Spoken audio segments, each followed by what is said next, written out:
हरे कृष्णा। तो कल के 12वें अध्याय में हमने देखा था कि शुरुआत में अर्जुन का प्रश्न है कि जो सगुण साकार की पूजा करते हैं और जो निर्विकार निर्विशेष की पूजा करते हैं, निराकार की पूजा करते हैं, इन दोनों श्रेणियों में, इन दोनों प्रकार के योगियों में कौन श्रेष्ठ है।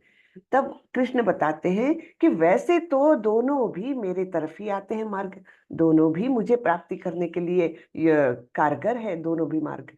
किंतु देहधारियों के लिए ये निराकार की पूजा करना, निर्विशेष की पूजा करना, ये बहुत कठिन है ना। क्योंकि हम तो देहधारी है, पता नहीं कितने कितने हजारों करोड़ों जन्मों से हमने देह धारण किया हुआ है इस भौतिक जगत में आकर। और जब हम सोचने लगते हैं कि हमारे भगवान जो है, जिन्होंने इस सृष्टि का सृजन किया, वो निराकार है, हाँ, तो ये कल्पना करना और उसमें एकाग्र चित्त होना, ये प्रक्रिया जरा कठिन है। हाँ, तो ऐसा भगवान बताते हैं। फिर अंत के 8 जो श्लोक है, उसमें भगवान ने भक्तों के कौन से गुण उनको प्रिय है ये बताया है। बहुत सुंदर सुंदर गुण है ना। तो समलोष्टाश्म कांचनयने, उनको भक्तों को एक पत्थर का टुकड़ा और सोने का टुकड़ा, इसमें वे भेद नहीं करते। अब ऐसे कैसे भेद नहीं करते? ये तो इसलिए नहीं करते क्योंकि उनको पता है कि सारी सृष्टि का सृजन भगवान ने किया है, इसमें मेरा कुछ भी नहीं है, स्वामित्व है भगवान का। तो दूसरों के चीज के प्रति हम कभी ये अच्छा है ये बुरा है, इस प्रकार की भावना लाने के कोई मतलब ही नहीं है ना। तो इस प्रकार से भक्त का मन जो है ना, एकदम हर समय में, चाहे उसके सामने सुख आए, दुख आए, यश आए, अपयश आए, मान अपमान, जो भी परिस्थिति आए, उसमें वो विचलित नहीं होता।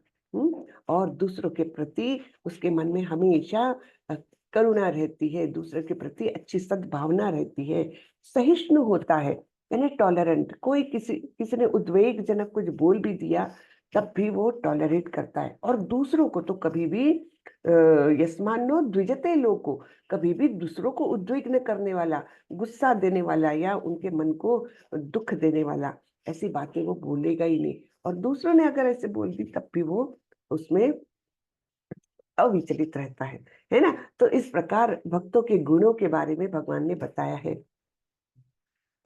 तो ये हुआ हमारा 12वें अध्याय का सारांश। अब हम 13वें अध्याय की ओर जाते हैं। 13वें अध्याय की विशेषता ये है कि ये तो ज्ञान योग प्रधान अध्याय में से पहला अध्याय है। अभी इसमें विस्तृत ज्ञान मिलेगा हमको, और ये ज्ञान थोड़ा सा समझने में है तो कठिन, लेकिन हमको समझने की कोशिश करना है। एक बार में नहीं समझता। 13वां अध्याय सबसे डिफिकल्ट माना जाता है पूरे भगवत गीता में। तो हम समझने की कोशिश करेंगे। एक बार में नहीं समझ में आएगा निश्चित रूप से, 2 3 4 बार जब आप पढ़ोगे उसको ना, तब वो धीरे धीरे समझ में आने लगता है। अलग अलग लोगों से सुनोगे तब उसके एक एक फाइनल पॉइंट्स समझने लगते हैं हमें। ठीक है, तो हम देखते हैं आज 13वां अध्याय। मैं शेयर करती हूँ और फिर हम आगे बढ़ेंगे।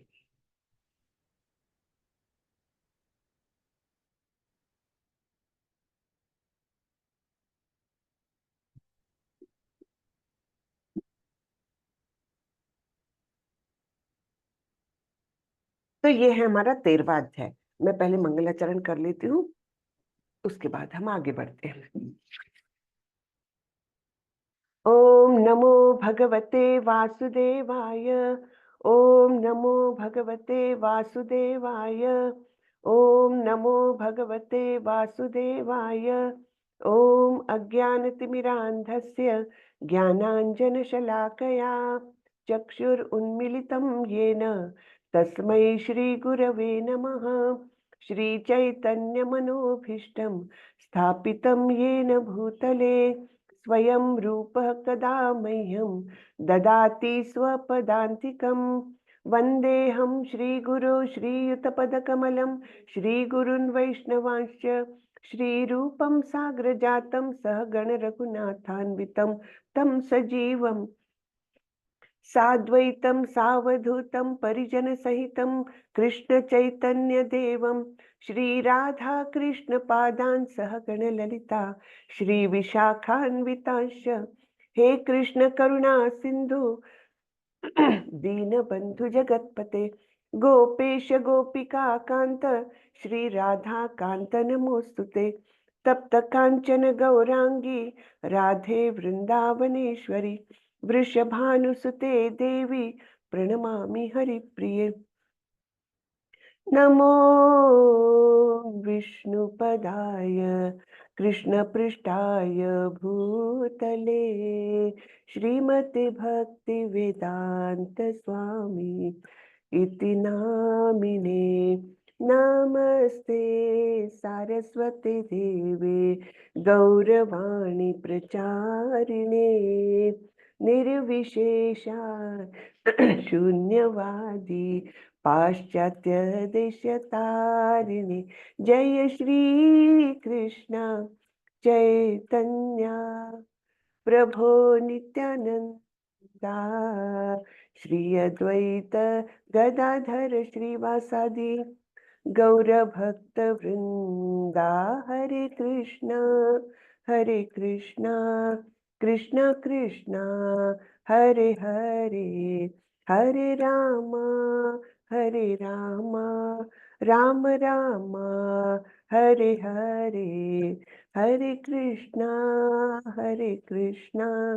कृष्णा कृष्णा हरे हरे, हरे रामा राम रामा हरे हरे। हरे कृष्णा सभी को। हरे कृष्णा बोलिए हरे सब लोग। कृष्ण माता जी। भगवान का नाम हरे हरे कृष्ण कृष्णा, माता जी। हरे दंडवत कृष्णा, प्रणाम। हरे कृष्णा, हरे कृष्णा माता जी। जी हरे कृष्णा। तो चलिए हम तुरंत से देखते हैं अध्याय 13वां, जिसका नाम है प्रकृति पुरुष तथा चेतना। तो इस अध्याय की भी शुरुआत होती है अर्जुन के प्रश्न से। तो पुरुष किसे कहते हैं? पुरुष कहते हैं भोक्ता को, है ना, द एंजॉयर, वो पुरुष होता है। और चेतना हमारे अंदर के जीवंत लक्षण है ना, वो चेतना है। जब हमारे अंदर आत्मा है तब तक चेतना है, यानी आत्मा की उपस्थिति का सिम्टम है चेतना, शरीर में चेतना होना। ठीक है ना। और प्रकृति क्या है? ये तो भौतिक प्रकृति। सब लोग म्यूट कर ले कृपा करके।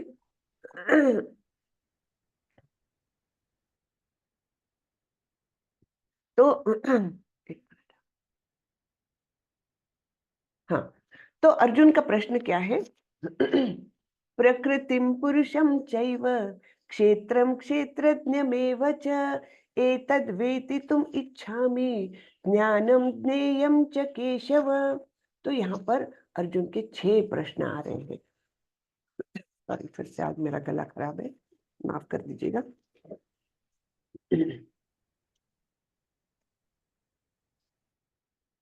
तो अर्जुन के यहाँ पर 6 प्रश्न आ रहे हैं। क्या क्या? हे भगवान, प्रकृति क्या है, पुरुष क्या है, क्षेत्र क्या है, क्षेत्रज्ञ क्या है, और ज्ञान क्या है, ज्ञेय क्या है। ऐसे 6 प्रश्न अर्जुन के हैं यहाँ पर, है ना।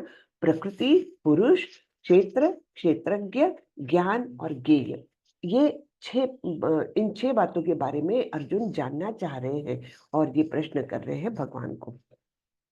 ठीक है, भगवान अभी एक्सप्लेन करना चालू करे, विस्तार से उन्होंने यहाँ पर उत्तर दिए हैं। इदम शरीरम कौन्तेय क्षेत्रमित्यभिधीयते एतद्यो वेत्ति तं प्राहुः क्षेत्रज्ञ इति तद्विदः। अर्जुन ने कहा, हे कृष्ण, मैं प्रकृति एवं पुरुष अर्थात भोक्ता, क्षेत्र एवं क्षेत्रज्ञ तथा ज्ञान एवं ज्ञेय के विषय में जानने का इच्छुक हूँ। तो ये 6 प्रश्न हैं अर्जुन के। श्री भगवान ने कहा, हे कुंती पुत्र, यह शरीर क्षेत्र कहलाता है और इस क्षेत्र को जानने वाला क्षेत्रज्ञ है। ठीक है, 2 प्रश्नों के उत्तर यहाँ पर भगवान ने दे दिए कि ये जो शरीर है, हम जो देहधारी है, हमारा जो आवरण है ना, जीवात्मा का जो आवरण है वो क्षेत्र कहलाता है और इस क्षेत्र को जानने वाला क्षेत्रज्ञ कहलाता है। ठीक है, तो इन 2 प्रश्नों के उत्तर मिल गए। अब क्षेत्रज्ञ ने कौन हो जाएगा? फिर हम स्वयं जीवात्मा अर्थात हमारी आत्मा, ये हो जाएगा हमारा क्षेत्रज्ञ। लेकिन इस क्षेत्रज्ञ के अलावा भी एक क्षेत्रज्ञ है। वो कौन है? वो है परमात्मा, जो सभी देहधारियों के हृदय के अंदर बैठे हुए हैं। ठीक है ना। तो ये दो प्रश्न के उत्तर हमको मिल गए। क्षेत्र यानी हमारा शरीर, हाँ, जो चलता फिरता सब कुछ करता है ना, इस भौतिक जगत में रहने के लिए, यहाँ पर जीवन यापन करने के लिए हमको इस क्षेत्र की अर्थात इस शरीर की नितांत आवश्यकता है। और ये बना कौन सी चीजों से है? ये बना है, जैसे हमने पिछले एक अध्याय में देखा था, 7वें अध्याय में देखा था, भूमिर आपो अनलो वायु खम मनो बुद्धिर एवच और अहंकार। ये 8 जो भिन्न प्रकृतियां भगवान ने बताई है। तो भूमि यानी पृथ्वी, अग्नि, जल, वायु, आकाश, ये पंच महाभूत तो हमको, हरे कृष्णा, कृपा करके म्यूट करें सब लोग, अपना माइक जरा चेक कर लिया करें बीच बीच में।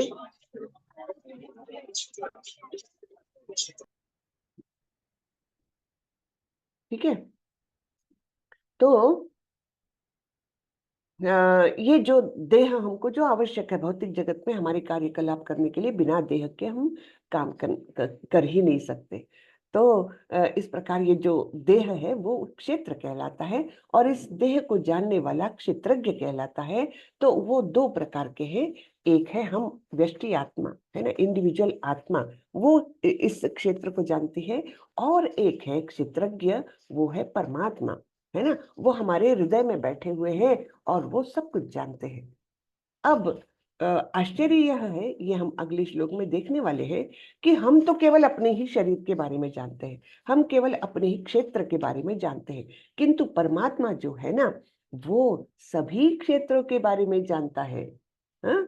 तो ये परमात्मा की विशेषता, बहुत बड़ी विशेषता है, कि वो तो सभी क्षेत्रों को जानते हैं। यहाँ पर उदाहरण प्रभुपाद जी ने लिया था, जैसे एक किसान है तो उसकी जानकारी कहाँ तक सीमित है? वो अपने खेत के बारे में सब कुछ जानता है, कि हाँ ये इतना इतना एरिया है मेरे खेत का और खेत के नॉर्थ डायरेक्शन में एक कुआं है, साउथ में बड़े बड़े पेड़ लगे हैं, है ना। इस प्रकार से उसको अपने खेत की जानकारी रहती है, और ये जमीन इस काम के लिए उपयुक्त है, ये सब उसको जानकारी रहती है। किंतु जो गवर्नमेंट रिकॉर्ड्स रहते हैं, उस एरिया को जो कृषि अधिकारी होगा या तलाठी तहसीलदार जो होंगे, उनको सभी क्षेत्रों के बारे में मालूम है उस एरिया के, है ना।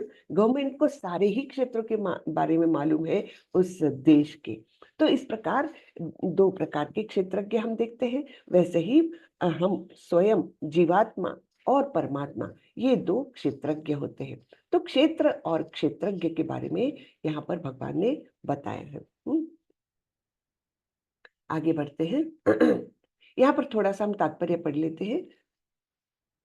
श्रीला प्रभुपाद की जय। भगवत गीता के प्रथम 6 अध्यायों में शरीर के ज्ञाता यानी जीव तथा जिस स्थिति में वह भगवान को समझ सकता है उसका वर्णन हुआ है। तो प्रथम 6 अध्याय कौन से देखे थे हमने? इसमें उसने शरीर के ज्ञाता यानी जीव के बारे में समझा है, और किस स्थिति में वो भगवान को समझ सकता है, वो सब स्थितियां हमने देखी है। बीच के 6 अध्याय में भगवान तथा भगवान के साथ जीवात्मा के संबंध एवं भक्ति के प्रसंग में परमात्मा का वर्णन है ना। भक्ति कैसे की जानी चाहिए, भक्त के क्या क्या गुण है ना, और भक्ति की क्रियाएं क्या है।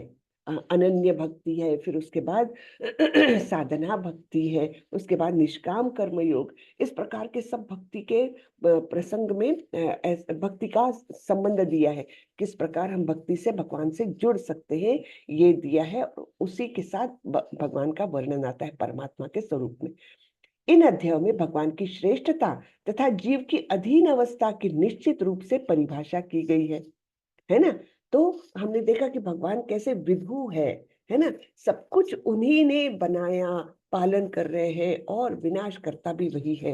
हमने देखा था कि किस प्रकार ब्रह्मा जी का दिन होता है तो भौतिक जगत का सृजन करते हैं, और जब उनकी रात हो जाती है तो वे समेट लेते हैं। लेकिन इसके भी ऊपर भगवान ने बताया है, परस्तस्मास्तु भावोन्योद व्यक्तो व्यक्ता सनातना, यानी ये व्यक्त और अव्यक्त होने वाले जगत से भी परे एक ऐसा जगत है जो कभी भी जिसका विनाश होता ही नहीं है।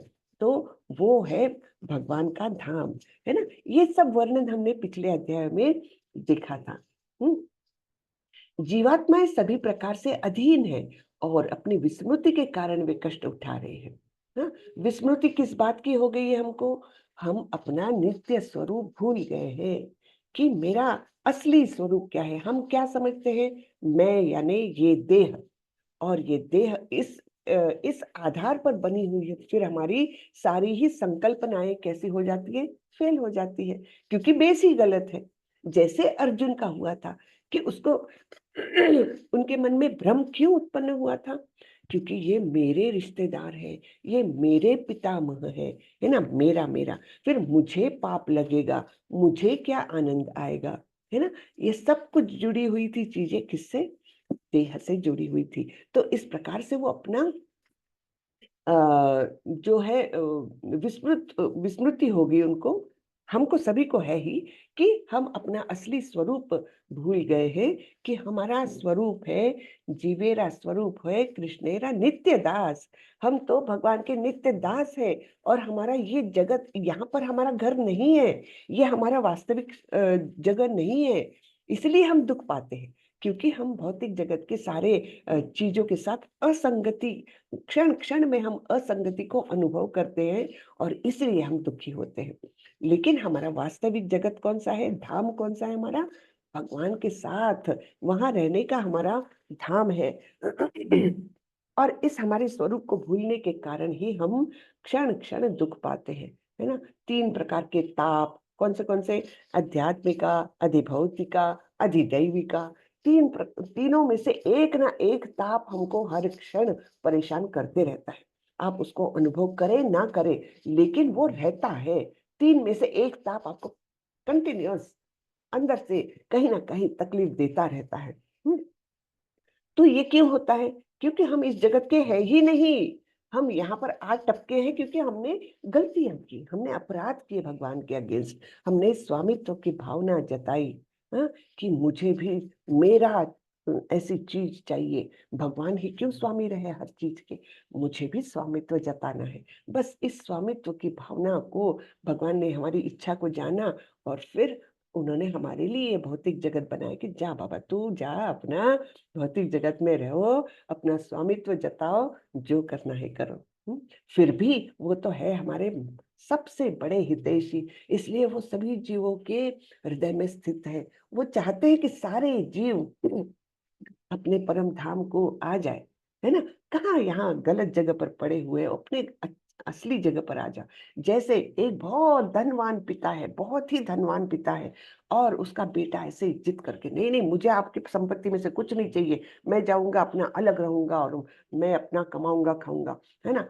पिता उसको रोक तो नहीं सकते, बड़े होने के बाद बच्चों को, तो वो बच्चा निकल जाता घर में। लेकिन पिता के हृदय में हमेशा उसके लिए चिंता रहती है, अरे कहाँ चला गया, यहाँ पर सब कुछ है, ये उसका घर है, और इस घर को इतने सब कुछ संपत्ति है, ऐश्वर्य है, और इसको छोड़कर मेरा बेटा कहाँ चला गया, है ना। तो पिता के मन में टिस रहती है, ये बहुत दुख रहता है।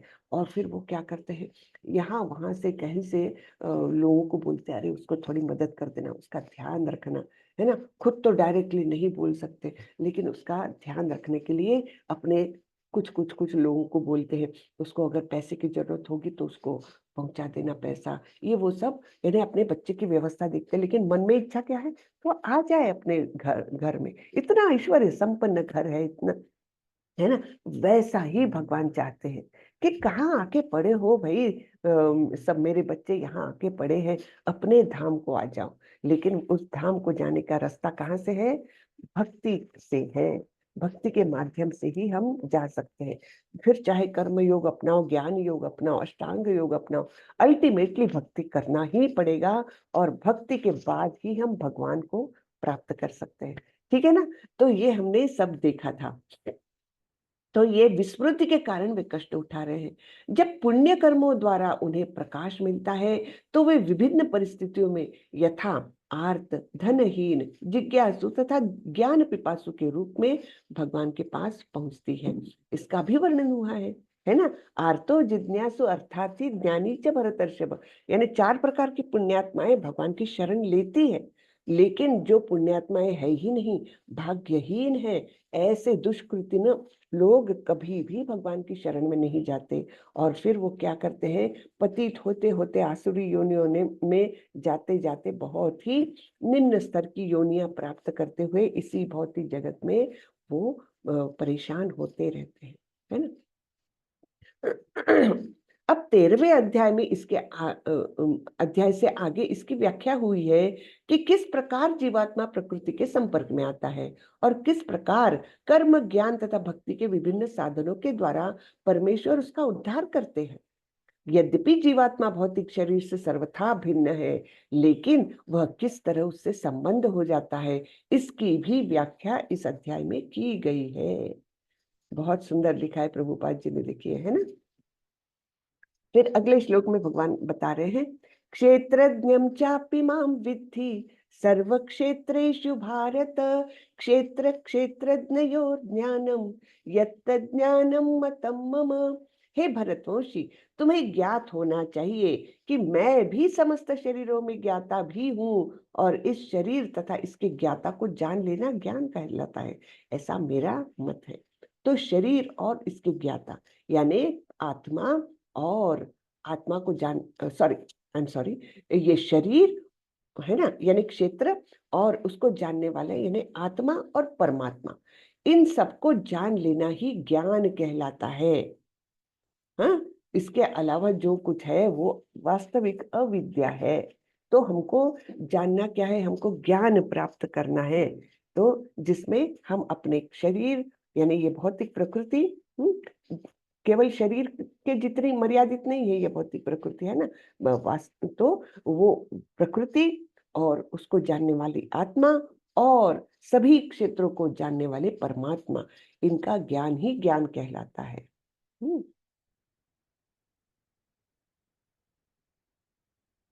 तत्क्षेत्रम यच्च यादृक् यद्विकारी यतश्च यत् स च यो यत्प्रभावश्च तत्समासेन मे शृणु।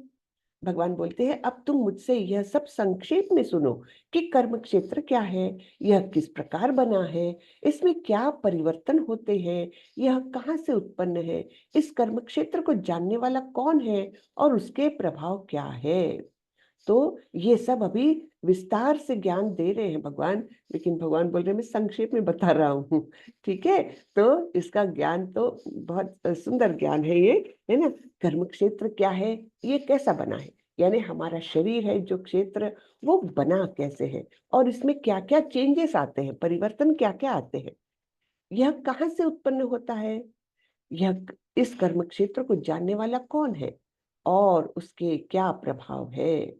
हम्म तो इस प्रकार का भी अच्छे से वर्णन हम सुनने वाले हैं। हम थोड़ा सा पढ़ लेते, छोटा सा है तात्पर्य, इसलिए पढ़ लेते हैं।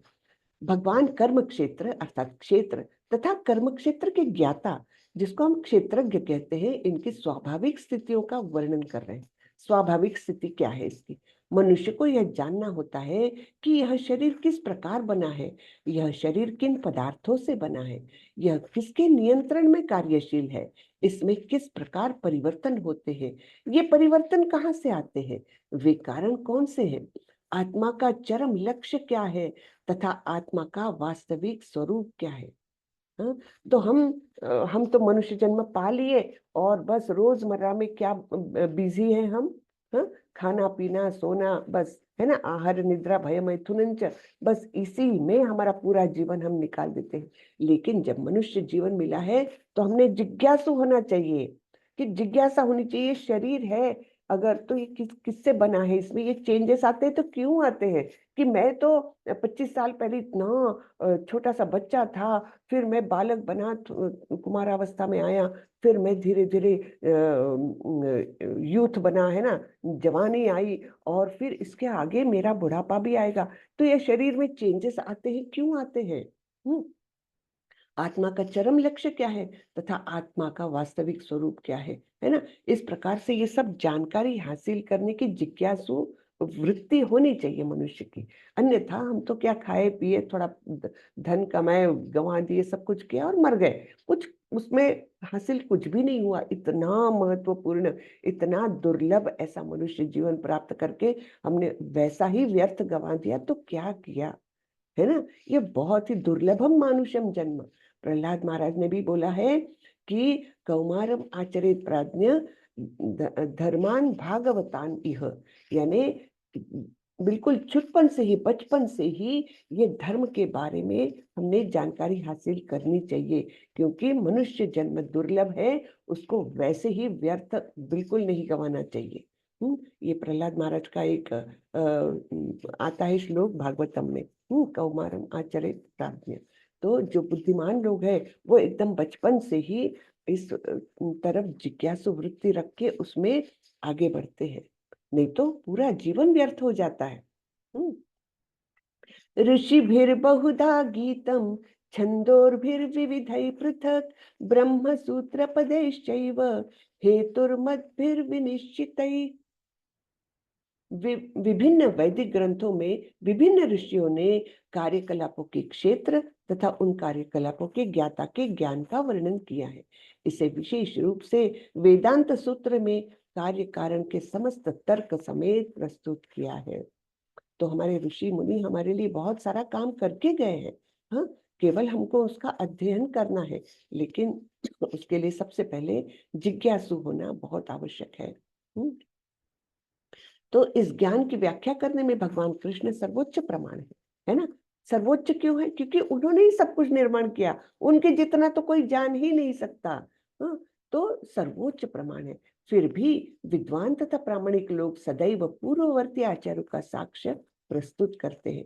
कृष्ण आत्मा तथा परमात्मा की द्वैतता तथा अद्वैतता संबंधी इस अतीव विवादपूर्ण विषय की व्याख्या वेदांत नामक शास्त्र का उल्लेख करते हुए कर रहे हैं, जिसे प्रमाण माना जाता है।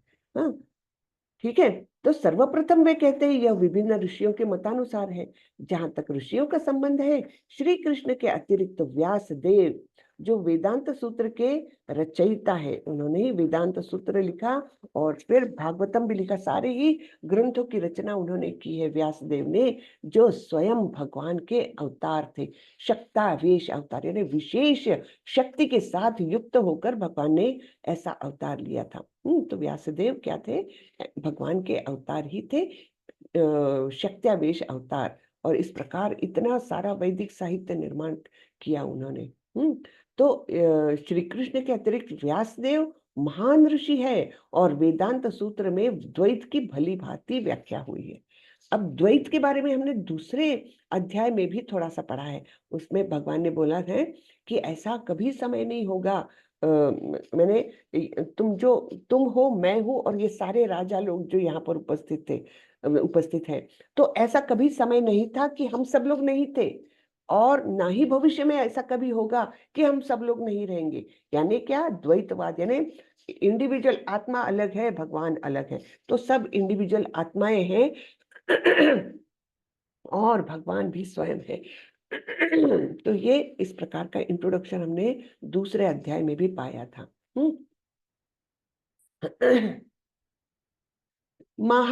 महाभूतान्यहंकारो बुद्धिरव्यक्तमेव च इंद्रियाणि दशैकञ्च पंचचेन्द्रिय गोचरः इच्छा द्वेष सुखम दुःखम संघातश्चेतना धृतिः एतत् क्षेत्रं समासेन सविकारमुदाहृतम्।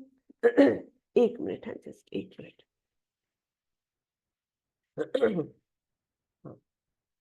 तो यहाँ पर क्या बताया गया है कि पंच महाभूत, कौन से पंच महाभूत है? अग्नि, जल, वायु, पृथ्वी, आकाश, ये पंच महाभूत है। फिर अहंकार, बुद्धि और अव्यक्त। अव्यक्त कहा जाता है तीन गुणों की अप्रकट अवस्था। हाँ, अप्रकट अवस्था है, इसको अव्यक्त कहा जाता है। और जब महाविष्णु उस पर दृष्टिक्षेप करते हैं, जब वो ब्रह्मांडों का सृजन करते हैं, अनेकानेक ब्रह्मांड उनके श्वास से और शरीर के रंध्रों से निकलते हैं, और तब वो क्या करते हैं कि अव्यक्त पर अपनी नजर डालते हैं, और इस प्रकार ये तीनों गुण प्रकट होते हैं और फिर हरेक हरेक ब्रह्मांड में जाते हैं। तो ये अव्यक्त क्या है? तीन गुणों की अप्रकट अवस्था। दसों इंद्रियां, कौन सी 10 इंद्रियां हैं? 5 कर्मेंद्रिय है, 5 ज्ञानेंद्रिय है ना? ज्ञानेंद्रिय कौन सी है?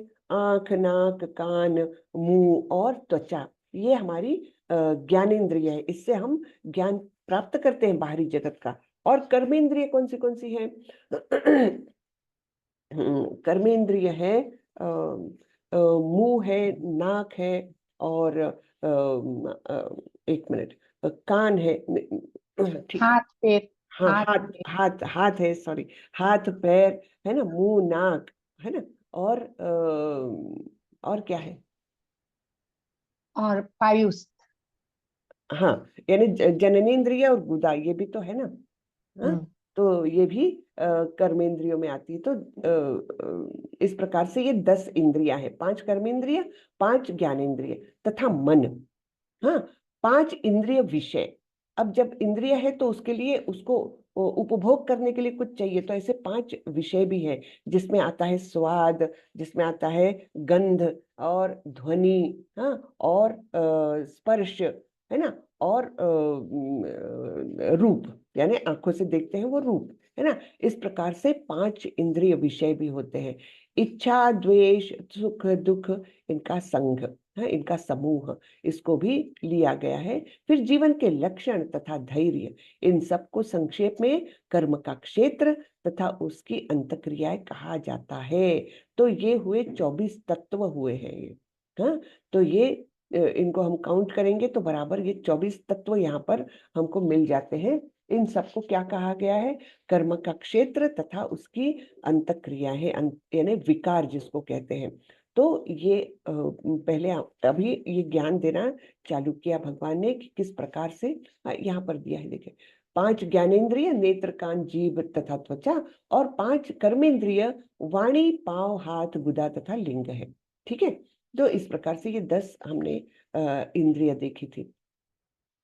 तो इन सबका जब मिलन होता है, जब सब मिल जाते हैं, तब कहीं हमारा देह बनता है, और देह के अंदर के अंतर विकार, इन सबका यहाँ पर वर्णन हुआ है।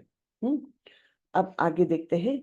अमानित्वम, अदाम्भित्वम, अहिंसा, क्षान्तिरार्जवम, आचार्योपासनम, शौचम, स्थैर्यम, आत्मविनिग्रहः, इंद्रियार्थेषु वैराग्यम, अनहंकार एव च, जन्म मृत्यु जरा व्याधि, दुःख दोषानुदर्शनम, असक्तिरनभिष्वग्गम, पुत्रदार गृहादिषु नित्यं च समचित्तत्वम्, इष्टानिष्टोपपत्तिषु मयि चानन्ययोगेन, भक्तिरव्यभिचारिणे, विविक्त देश सेवित्वम्, अरतिर्जन संसदि, अध्यात्म ज्ञान नित्यत्वम्, तत्वज्ञानार्थ दर्शनम्, एतज्ज्ञानमिति प्रोक्तम्, अज्ञानम यदतोऽन्यथा।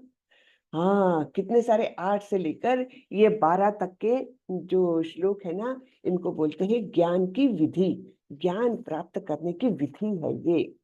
तो उसमें क्या क्या दिया है?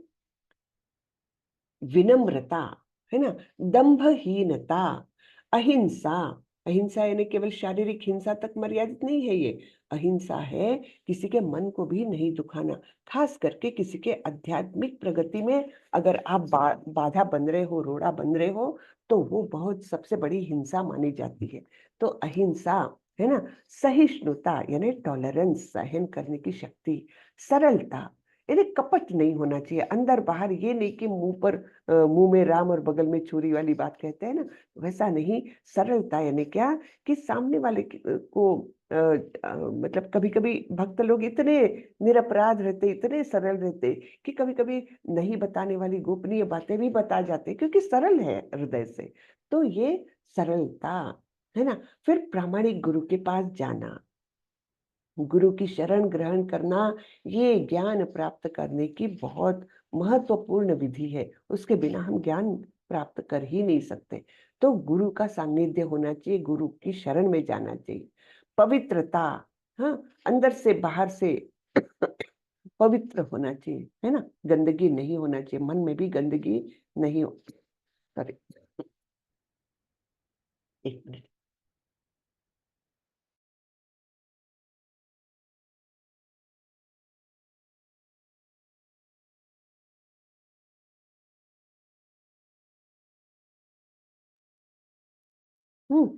तो पवित्रता, स्थिरता, आत्मसंयम, यानी स्थिरता यानी क्या, चंचलता नहीं होनी चाहिए कि आज ये पढ़ रहे, कल दूसरा कुछ पढ़ रहे, परसों छोड़ ही दिया, इस प्रकार की चंचलता नहीं। एक जगह पर दृढ़ता पूर्वक एक अगर नियम बना लिया है तो उसमें स्थिर रहना, है ना। कोई चीज में मन बना लिया है, निश्चय कर लिया है, तो उसमें स्थिर रहना, ये स्थिरता। आत्मसंयम, हाँ, यानी इंद्रिय विषयों के तरफ से इंद्रियों को खींच लेना है। आत्मसंयम, कंट्रोल, सेल्फ कंट्रोल।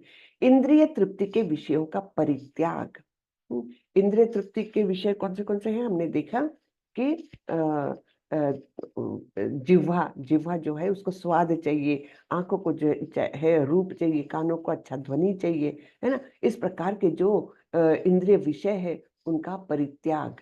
अहंकार का अभाव, मैं कुछ हूं, ये इसका अभाव होना चाहिए, बिल्कुल नहीं रहना चाहिए। क्योंकि मैं हूं कौन, कुछ भी नहीं, मैं तो केवल भगवान का एक छोटा सा दास हूं, है ना। तो अब आप जब सोचेंगे कि भगवान ने कितने कितने करोड़ों ब्रह्मांड निर्माण किए हैं, उसमें कितने अनगिनत जीव है, हाँ, उन जीवों में से मैं एक छोटा सा जीव हूँ, जो ना तो शुद्ध हूँ, ना तो अभी तक मुझ में कोई दैवी गुण आए हैं, कुछ भी नहीं। तो मैं क्या हूँ, कुछ भी नहीं, बहुत ही तुच्छ जीव हूं मैं। तो इस प्रकार का जब हमें भाव आता है, तब ये अहंकार नहीं रहता। नहीं तो मैंने किया, मेरे लिए चाहिए, है ना, मैं कितना अच्छा हूँ, ये सब बातें जो है ना, ये अहंकार को बहुत ज्यादा बढ़ावा देती है। तो जब हम सोच लेते हैं कि नहीं, मैं तो कुछ हूं ही नहीं, है ना, एक छोटा सा तिनका मात्र हूँ। जैसे इसको उपमा दी गई है जीव को, कि जैसे एक बड़ा बोरा भर के राई के दाने हैं, छोटे छोटे दाने रहते हैं ना राई के, तो उसमें से एक दाने का अस्तित्व कितना है, कुछ भी नहीं। वैसा ही हम लोगों का है, कुछ भी नहीं है। सिर्फ हमारी खासियत यह है कि हम भगवान के अंश हैं, एक ही दिव्यता है हम में। और उस दिव्यता को अगर हमने पहचाना और उसके साथ हमने हमारा भगवान की ओर जाने का रास्ता अगर तय किया, तो ही हम कुछ बन सकते हैं। अन्यथा हमारा अस्तित्व जो है अत्यंत क्षुद्र है, अत्यंत। फिर आगे का ये बड़ा महत्वपूर्ण है, जन्म मृत्यु वृद्धावस्था तथा रोग के दोषों की अनुभूति। यानी हम अगर कई कितने भी लोगों को आप पूछिए कि क्या आप अपने जीवन से खुश हैं, तो जनरली जो अच्छे स्थिति में रहते हैं, थोड़ा धन वन रहता है, थोड़े बच्चे ठीक ठाक है, उनको पूछेंगे ना तो जरूर से बोलेंगे, हाँ मैं तो बहुत संतुष्ट हूँ, ऐसा जीवन तो मुझे बार बार भी मिल जाए तब भी मुझे कोई कंप्लेन नहीं, इतना मैं सुखी हूँ, है ना। लेकिन ये तो वास्तविक हमारी समस्याएं हैं, जन्म मृत्यु जरा व्याधि, ये तो वास्तविक समस्या है जिसकी छुटकारा कोई दे ही नहीं सकता। तो कम से कम हमको इसकी अनुभूति तो होनी चाहिए कि हाँ, यहाँ पर कुछ है जो मुझे बार बार कष्ट दे रहा है। तो ये क्या है, जन्म भी बड़ा कष्टप्रद है, मृत्यु तो बहुत ही ज्यादा कष्टप्रद है, बुढ़ापा किसका सुख में कटा है, इतने शरीर में तकलीफें रहते, कमर दुख रही, हाथ दुख रहा, पैर दुख रहा, सिर दुख रहा, है ना, सब लड़खड़ा गए।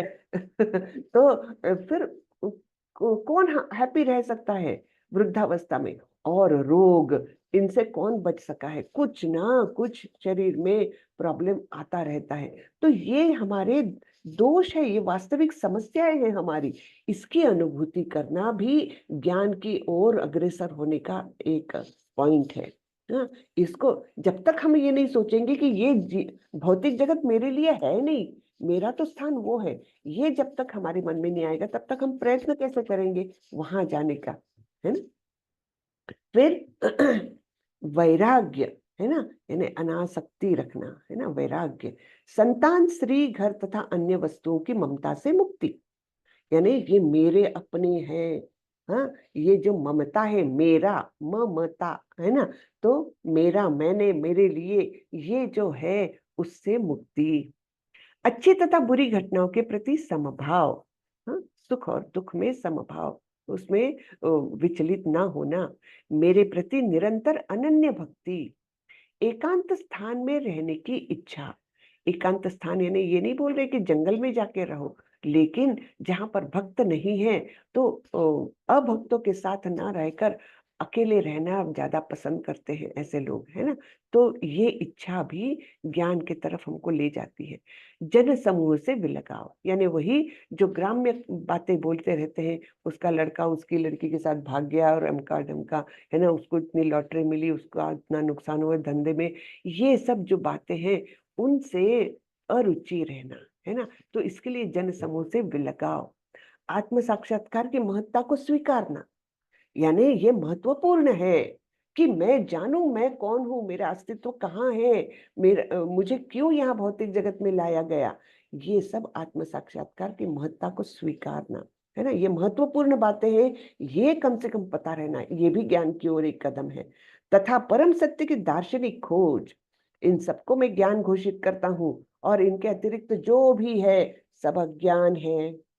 ठीक है, तो हमको भगवत गीता के माध्यम से कम ये पता चल रहा है कि ज्ञान क्या है और अज्ञान क्या है। अब ये हम पर डिपेंड करता है कि हम कहाँ तक आगे जाते हैं, या ऐसे ही आधे रास्ते में छोड़ देते हैं, इस जीवन को व्यर्थ गंवाते हैं। ऐसा कहा जाता है, हमारे पूर्व आचार्य कह के गए कि जो भक्ति में आता ही नहीं है वो तो बहुत ही दुर्भाग्यशाली है, निश्चित रूप से। जो कृष्ण भावनामृत में आ गया, भक्ति में आ गया, वो भाग्यवान। लेकिन सबसे ज्यादा दुर्भाग्यशाली कौन है? जो कृष्ण भावनामृत में आता है और उसके बाद भी उसको छोड़ करके चला जाता है, वो सबसे ज्यादा दुर्भाग्यवान है, दुर्भाग्यशाली है वो, है ना। तो अभी तक तो हम दुर्भाग्यशाली थे, लेकिन सबसे ज्यादा दुर्भाग्यशाली तो ना रहे, है ना। अब इसके आगे हमारे भाग्य को हम सुधारे, ठीक है ना। तो ये हमारे हाथ में है, ये ज्ञान का रास्ता भगवान ने बताया है, ज्ञान के तरफ जाने का रास्ता है।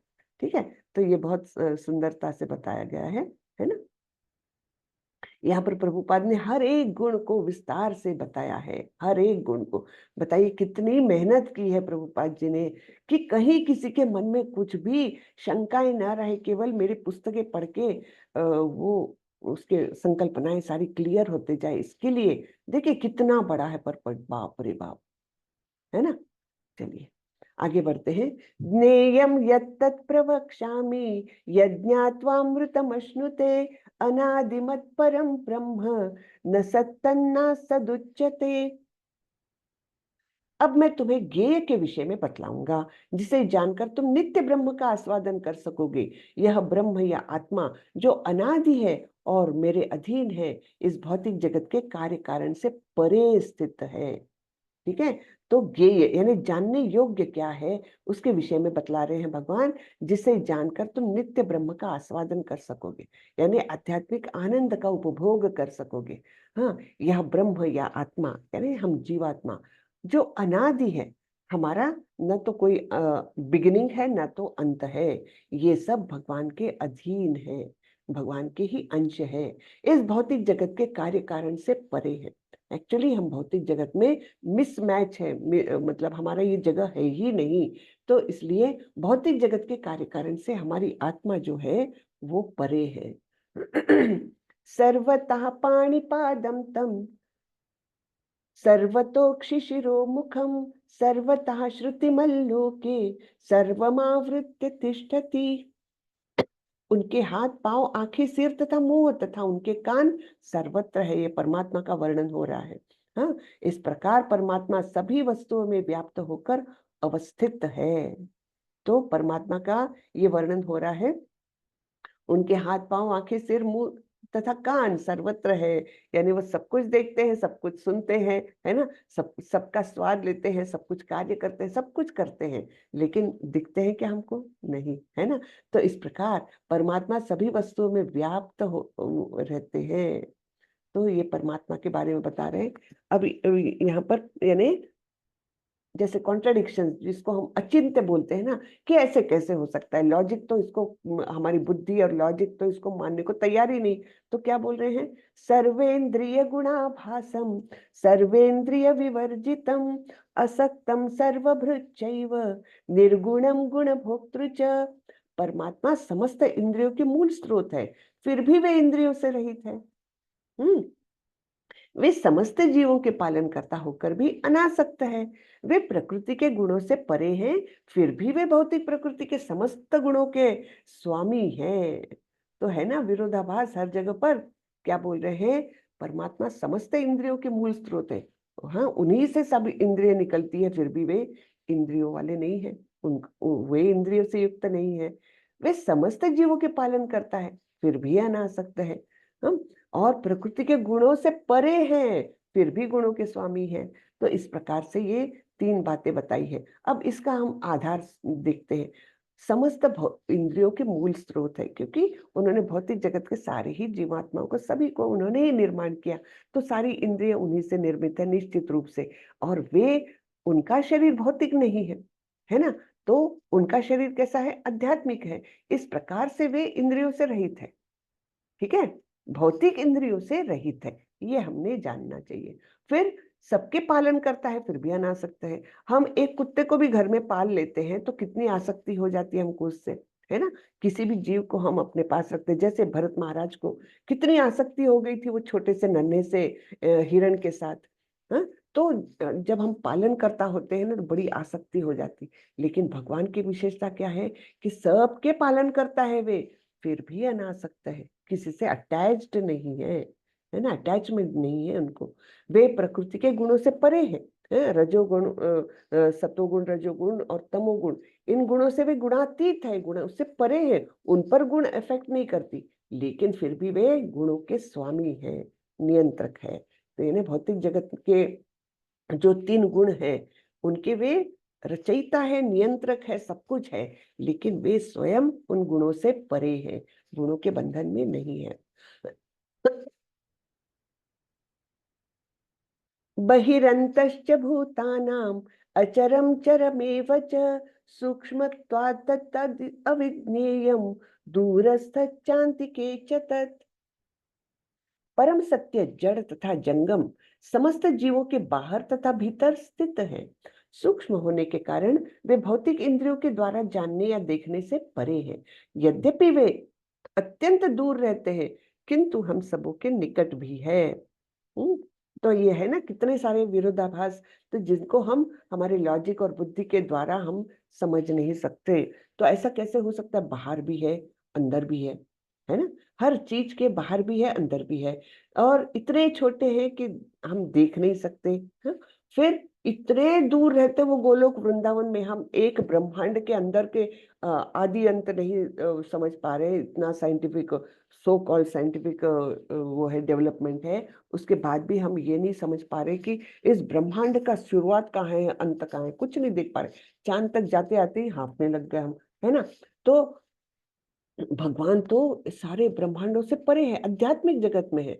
तो उसके बारे में तो हम कुछ जानते ही नहीं है। इतने दूर रहते हैं वे, फिर भी हम सबके निकट है, अत्यंत निकट है। हम्म, तो इस प्रकार से भगवान के विरोधाभास ये दिख रहे हैं।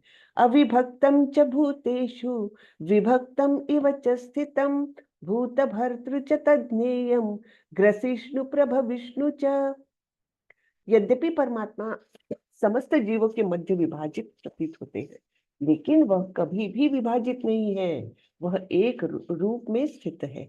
यद्यपि वह प्रत्येक जीव का पालन करता है, लेकिन यह समझना चाहिए कि वह सबों का संहार करता भी है और सबों को जन्म देता है।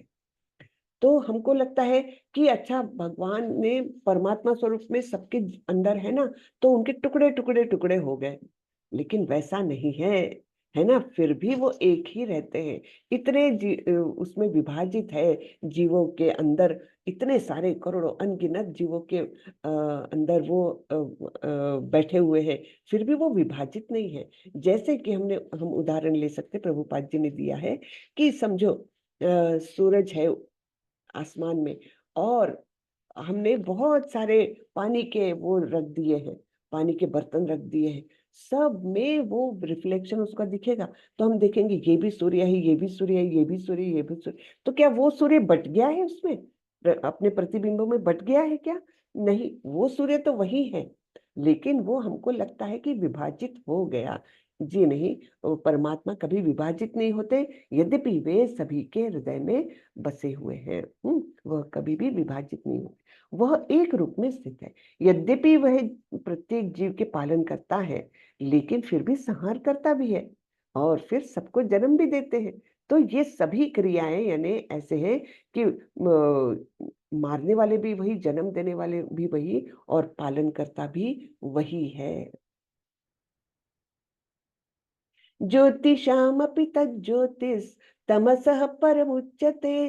ज्ञानं ज्ञेयं ज्ञानगम्यं हृदि सर्वस्य विष्ठितम्। वे समस्त प्रकाशमान वस्तुओं के प्रकाश स्रोत है। वे भौतिक अंधकार से परे हैं और अगोचर है। वे ज्ञान है, ज्ञेय है और ज्ञान के लक्ष्य है। वे सबके हृदय में स्थित है। ठीक है, तो भगवान का कैसा वर्णन आ रहा है? सभी प्रकाशों के प्रकाश स्तोत्र है। हाँ, यानी सूर्य, चांद और जो भी प्रकाशमान वस्तु है, तारे, वो सब कहाँ से प्रकाश पाते हैं? भगवान से ही प्रकाश पाते हैं वे, है ना। और भौतिक अंधकार से वे परे हैं, भौतिकता से वे ऊपर है, वे आध्यात्मिक जगत में है, अगोचर है, जिनको हम जान नहीं सकते। वे ज्ञान है, ज्ञेय है ना। यानी ज्ञान भी वही है, ज्ञेय यानी जानने योग्य। हाँ, और ज्ञान के लक्ष्य भी वही है। वे सबके हृदय में स्थित है। इति क्षेत्रं तथा ज्ञानं ज्ञेयं चोक्तं समासतः। मद्भक्त एतद्विज्ञाय मद्भावायोपपद्यते। इस प्रकार मैंने कर्म क्षेत्र यानी शरीर, ज्ञान तथा ज्ञेय का संक्षेप में वर्णन किया है। इसे केवल मेरे भक्त ही पूरी तरह समझ सकते हैं और इस तरह मेरे स्वभाव को प्राप्त होते हैं। ठीक है, तो ये जो अर्जुन के प्रश्न थे, उस प्रश्नों के उत्तर, कुछ प्रश्नों के उत्तर यहाँ पर प्राप्त हो चुके हैं हमको, कि क्षेत्र क्या है, क्षेत्रज्ञ क्या है, ये हमने देखा। फिर ज्ञान क्या है और ज्ञेय क्या है, ये भी भगवान ने बता दिया है। आगे हम देखते हैं। प्रकृतिम पुरुषम चैव विद्यनादि उभावपि विकारांश्च गुणांश्चैव विद्धि प्रकृति संभवान। अब प्रकृति के बारे में भगवान बताने जा रहे हैं। प्रकृति तथा जीवों को अनादि समझना चाहिए, उनके विकार तथा गुण प्रकृति जन्य है। हाँ, तो प्रकृति भी अनादि है। हाँ, जबकि प्रकृति बीच बीच में अव्यक्त हो जाती है। जब ब्रह्मा जी की रात हो जाती है तो प्रकृति अव्यक्त हो जाती है, लेकिन फिर भी वो, उसका विनाश नहीं होता, ये बता रहे, अनादि है। हाँ, उसके विकार तथा गुण प्रकृति जन्य है, प्रकृति के गुणों के कारण सारे विकार जो है वो उत्पन्न होते हैं। प्रकृति तथा जीव दोनों ही नित्य है। तात्पर्य यह है कि वे सृष्टि के पहले से विद्यमान है। यह भौतिक अभिव्यक्ति परमेश्वर की शक्ति से है और उसी प्रकार जीव भी है, किंतु जीव श्रेष्ठ शक्ति है ना। हमने देखा था अपरा शक्ति से निर्मित है ये भौतिक जगत, है ना। तो ये भौतिक प्रकृति जो है, तो ये अपरा यानी निम्न श्रेणी की शक्ति से बना है, और जीव जो है वो अंतरा शक्ति से या पराशक्ति से निर्मित है। तो इस प्रकार जीव श्रेष्ठ शक्ति है। जीव तथा प्रकृति इस ब्रह्मांड के उत्पन्न होने के पूर्व से विद्यमान है। प्रकृति तो महाविष्णु में लीन हो गई और जब इसकी आवश्यकता पड़ी तो वह महत तत्व के द्वारा प्रकट हुई। इसी प्रकार से जीव भी उनके भीतर रहते हैं और चूंकि वे बद्ध है, अतः वे परमेश्वर की सेवा करने से विमुख है। इस तरह उन्हें वैकुंठ लोक में प्रविष्ट होने नहीं दिया जाता, लेकिन प्रकृति के व्यक्त होने पर इन्हें भौतिक जगत में पुनः कर्म करने और वैकुंठ लोक में प्रवेश करने की तैयारी करने का अवसर दिया जाता है। तो हम क्यों यहाँ पर हमको प्रकट किया जाता है? क्योंकि हम यहाँ से ही प्रगति करके अपने नित्य धाम को प्राप्त कर सकते हैं।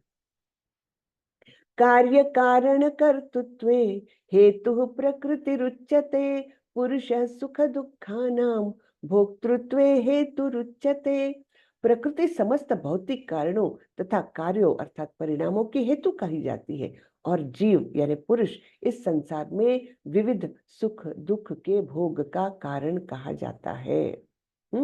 तो जीव क्या है? इस भौतिक जगत में आकर अलग अलग प्रकार के सुख दुख इनको भोगने की चेष्टा में लगा रहता है। और प्रकृति समस्त भौतिक कारणों तथा कार्यों की हेतु कही जाती है, कॉज एंड इफेक्ट। हाँ, तो इस प्रकार से ये बताया गया है। पुरुष प्रकृतिस्थो हि भुंक्ते प्रकृति जान गुणान कारणम गुण संगोस्य सद असद योनि जन्मसु। तो हमको अलग अलग योनियां कैसे प्राप्त होती है, इसका ये इसके बारे में जानकारी है ना। कभी जीव कोई कीट बनता है, कभी मछली बनता है, कभी हाथी घोड़ा बनता है, कभी मनुष्य बनता है। तो ये क्यों होता है, सद असद योनि क्यों मिलती है। इस प्रकार जीव प्रकृति के तीनों गुणों का भोग करता हुआ प्रकृति में ही जीवन बिताता है। यह उस प्रकृति के साथ उसकी संगति के कारण है। इस तरह उसे उत्तम तथा अधम योनियां मिलती रहती है। तो ये प्रकृति के जो गुण है ना, उनके साथ हम क्या करते हैं, उसके कारण है ना, प्रकृति के साथ उसकी संगति में ही हम रहते हैं। और इस प्रकार हम कभी उत्तम गति को, कभी अधम गति को प्राप्त होते हैं। गलत काम करेंगे, गलत इच्छाएं धारण करेंगे, अधम योनियों में जाएंगे। और वहां पर स्थित रहते हुए भी अगर हम अच्छे कर्म करेंगे, अच्छे विचार रखेंगे, तो हमको अच्छी योनि प्राप्त होती है। इस तरह उसे उत्तम तथा अधम योनियां मिलती रहती है। तो निश्चित रूप से हम स्वयं ही कारण है, हमारी कौन सी योनि अगली प्राप्त होनी है, इसके लिए हम स्वयं ही कारण है। कैसे कारण है, तो हमारे कर्म और हमारी इच्छाएं ये निर्धारित करती है कि हमको अगली योनि कौन सी मिलेगी। तो जीव प्रकृति के तीनों गुणों का भोग करता हुआ प्रकृति में ही जीवन बिताता है। हाँ, और यह उस प्रकृति के साथ उसकी संगति के कारण है, उससे मिले हुए हैं हम, है ना। छोड़ नहीं सकते, क्योंकि हमारे शरीर का जो आवरण बना है वही भौतिक प्रकृति से बना है, और हम तो उसके अंदर स्थित है। उसके बिना तो हमको चलेगा नहीं, शरीर के आवरण के बिना हम रह नहीं सकेंगे, है ना। तो ये हमारी संगति के कारण है। और इस प्रकार जब हम अच्छे काम करेंगे तो हमको अच्छी योनि मिलेगी, और बुरे काम करेंगे तो अधम योनियां प्राप्त होती रहेगी। उपद्रष्टानुमंता च भर्ता भोक्ता महेश्वरः परमात्मेति चाप्युक्तो देहेस्मिन् पुरुषः परः। तो भी इस शरीर में एक अन्य दिव्य भोक्ता है, जो ईश्वर है, परम स्वामी है, और साक्षी तथा अनुमति देने वाले के रूप में विद्यमान है, और जो परमात्मा कहलाता है।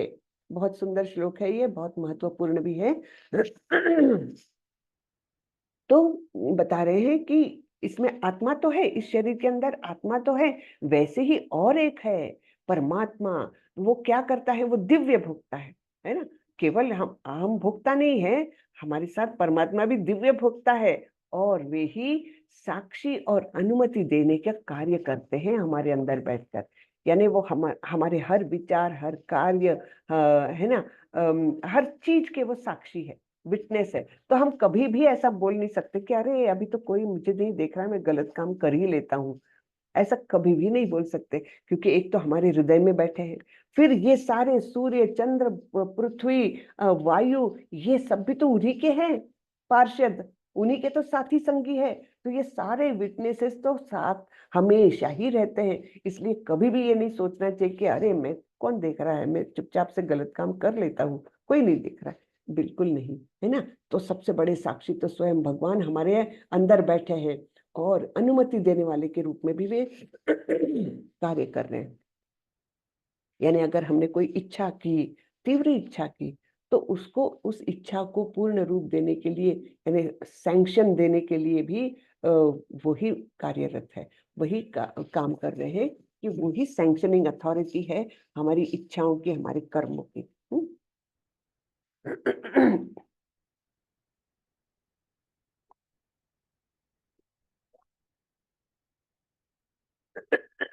आगे बढ़ते हैं।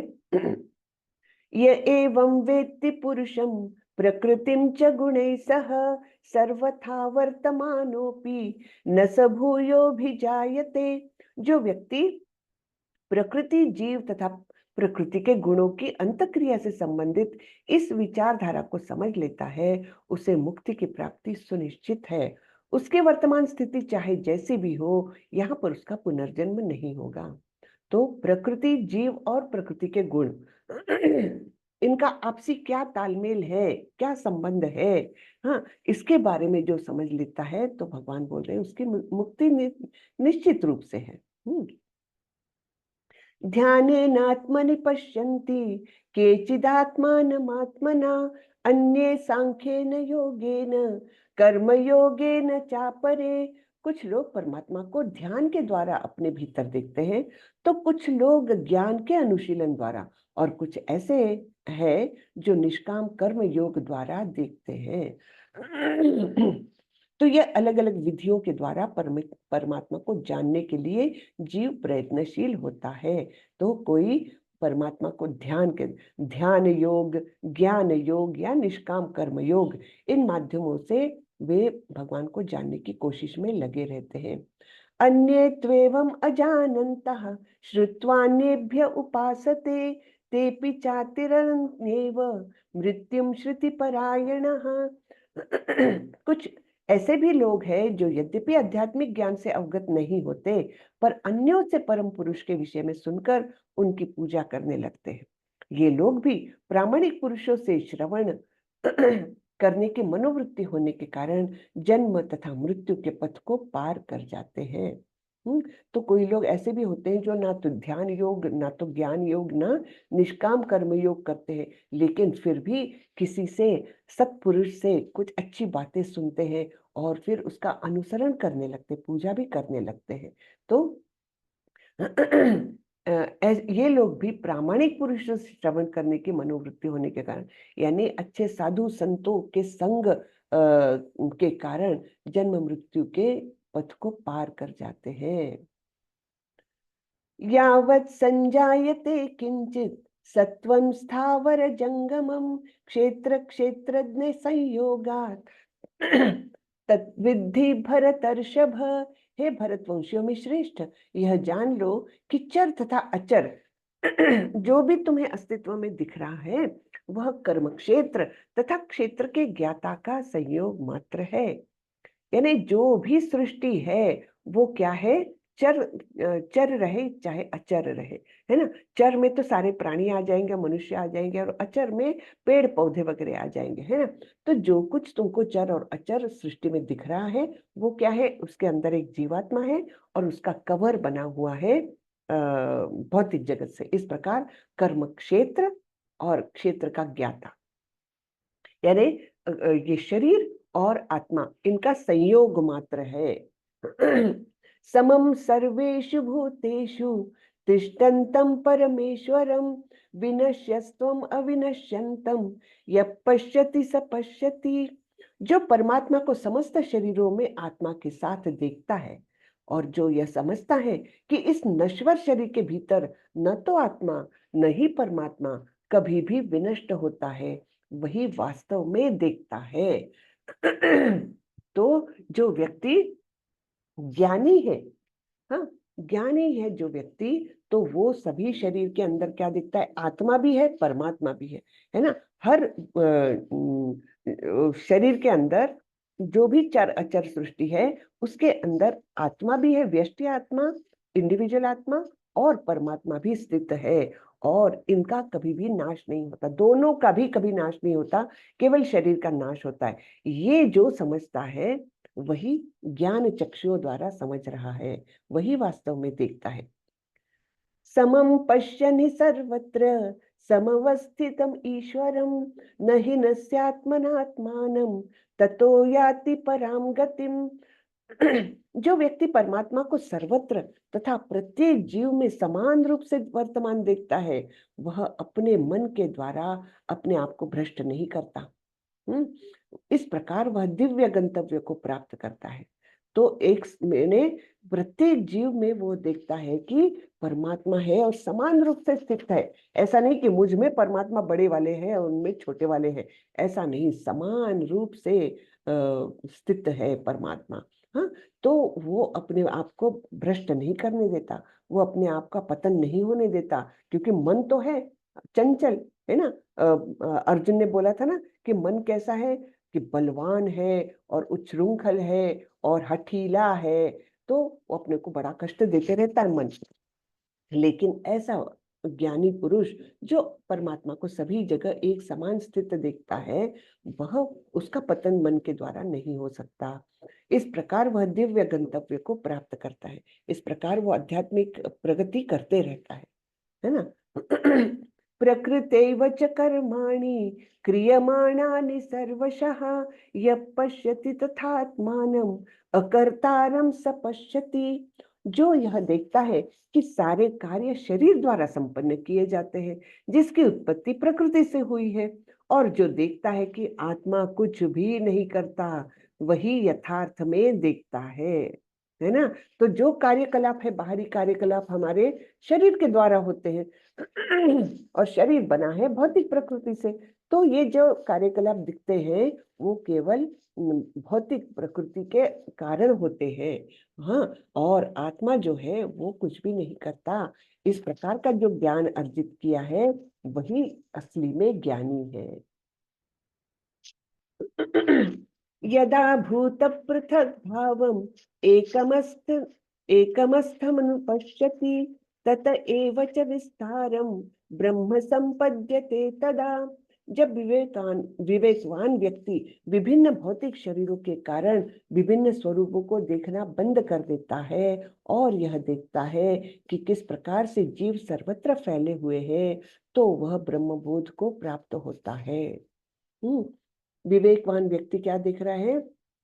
अलग अलग शरीरों को, मतलब उसके ज्ञान चक्षु इतने तीव्र हो गए हैं कि वो शरीरों में भेद नहीं कर रहा है। वो केवल देख रहा है कि जो परमात्मा और आत्मा है वही सर्वत्र है। बाहरी शरीर तो आवरण मात्र है, वो तो नश्वर है, खत्म हो जाएगा। तो वो ब्रह्मबोध को प्राप्त करेगा, यानी वो परम ज्ञान को प्राप्त करेगा। अनादित्वाम निर्गुणत्वात् परमात्मायमव्ययम् शरीरस्थोऽपि कौन्तेय न करोति न लिप्यते। शाश्वत दृष्टि संपन्न लोग यह देख सकते हैं कि अविनाशी आत्मा दिव्य, शाश्वत तथा गुणों से अतीत है। हे अर्जुन, भौतिक शरीर के साथ संपर्क होते हुए भी आत्मा न तो कुछ करता है और न लिप्त होता है। हाँ? तो जिनके पास शाश्वत दृष्टि अर्थात आध्यात्मिक दृष्टि का है, ज्ञान है, उसको आध्यात्मिक ज्ञान है, तो वह देख सकते हैं कि आत्मा जो है वो ना तो गुणों से लिप्त है ना। आत्मा पर ये गुण प्रभाव नहीं डालते। कौन से गुण? सतो, रजो और तमोगुण, ये जो भौतिक प्रकृति के गुण है, वे उस पर असर नहीं डालते। और आत्मा शाश्वत है, अविनाशी है और दिव्य है, क्योंकि भगवान का अंश है। तो इस प्रकार से जो देखते हैं, तो ऐसे लोग यद्यपि वे भौतिक शरीर में ही है, फिर भी आत्मा, वो जानते हैं कि आत्मा कुछ भी नहीं करता और ना किसी से लिप्त होता है। जैसा कि पद्म पत्र इवाम भसा है ना, कि जिस प्रकार से कमल का पत्ता पानी में रहते हुए, कीचड़ में रहते हुए भी उससे लिप्त नहीं होता, इसी प्रकार आत्मा भी है कि भौतिक शरीर के अंदर रहते हुए भी भौतिक गुणों से लिप्त नहीं होती, असर नहीं करते भौतिक गुण उस पर। यथा सर्वगतं सौक्ष्म्यात् आकाशं नोपलिप्यते सर्वत्रावस्थितो देहे तथात्मानोपलिप्यते। यद्यपि आकाश सर्वव्यापी है, किंतु अपनी सूक्ष्म प्रकृति के कारण किसी वस्तु से लिप्त नहीं होता। इसी तरह ब्रह्म दृष्टि में स्थित आत्मा शरीर में रहते हुए भी शरीर से लिप्त नहीं होता। ठीक है ना। तो इसका हमने विस्तार से पहले पढ़ा भी है कि जिस प्रकार आकाश तो सर्वत्र है, कहीं भी छोटी सी भी स्पेस मिल गई तो वहां पर भी है, गंदगी में भी है और अच्छे में भी है, लेकिन क्या वो गंदा हो जाता है आकाश? नहीं, है ना। तो इसी प्रकार आत्मा का भी है।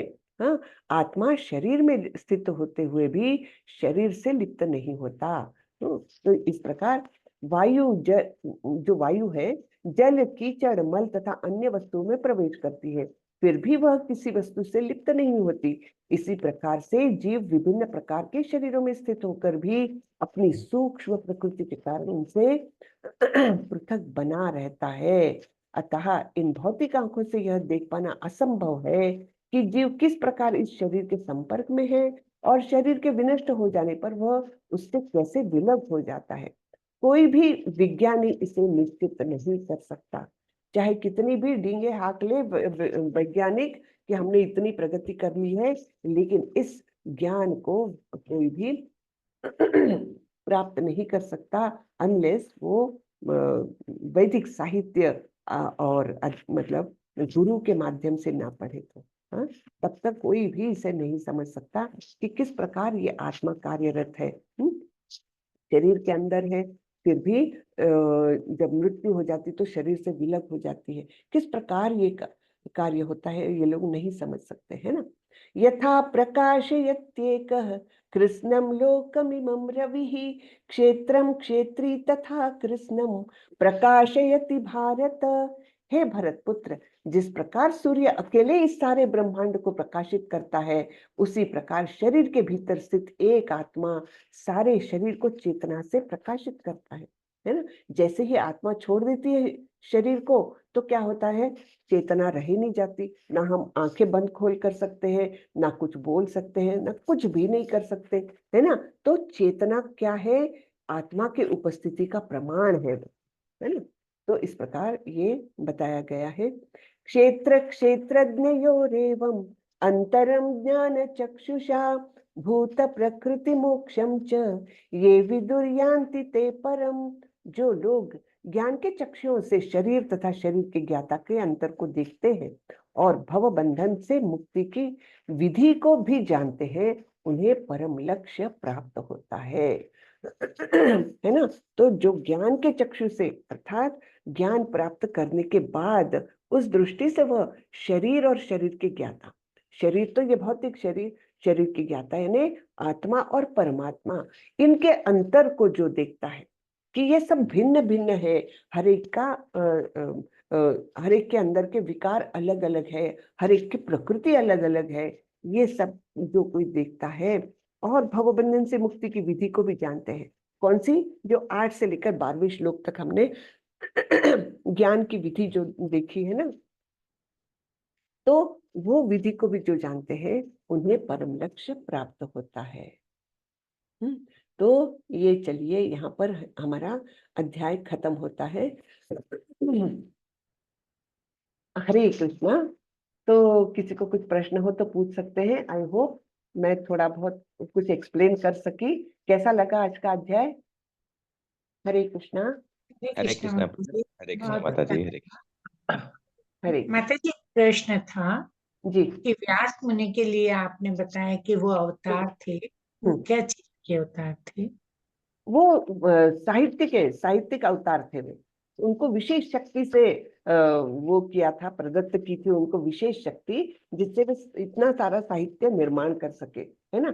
सारे वेद, सारे पुराण और वेदांत सूत्र, उसके बाद भागवतम, भागवतम उनकी अंतिम निर्मिति है क्योंकि उनको इतना सारा सब उपनिषद सब कुछ लिखने के बाद भी वो उनको मन में संतोष नहीं हो रहा था। तब उनके गुरु जो नारद मुनि वहां पर आए और जब उन्होंने देखा कि ये असंतुष्ट है इतनी सारी साहित्य निर्मित के बाद भी, तब उन्होंने बोला कि तुमने भक्ति का जो वो है मतलब भगवान की तारीफ, भगवान की स्तुति और भक्तिमय जो क्रियाएं हैं उनके बारे में तुमने तो वर्णन किया ही नहीं, इसलिए तुमको संतोष नहीं हो रहा है।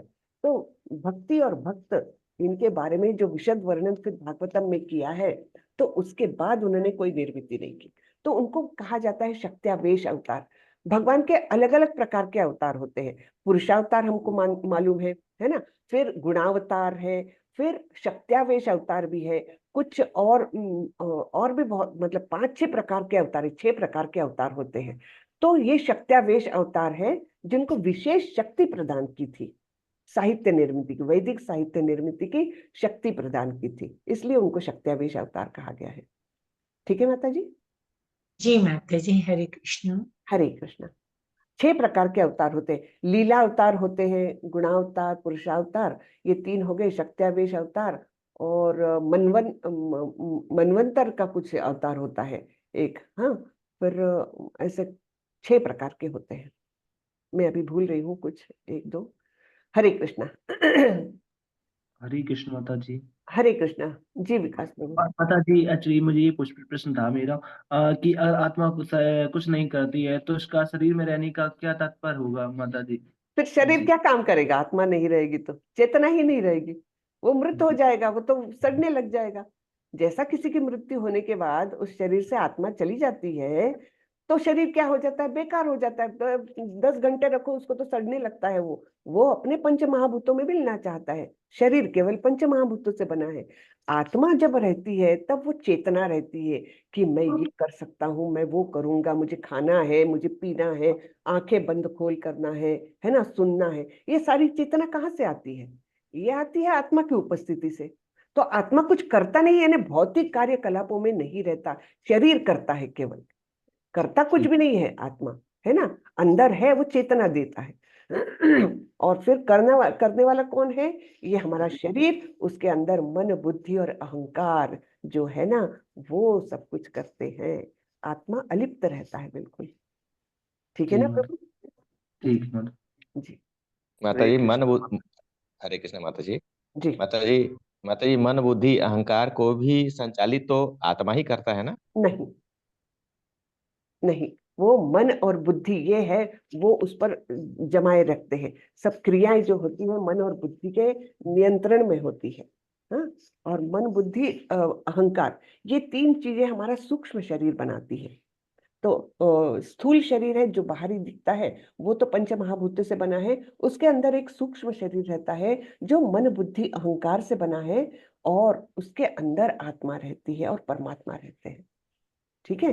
तो ये तो सूक्ष्म तो शरीर जो है वो संचालित करता है हमारे स्थूल शरीर को।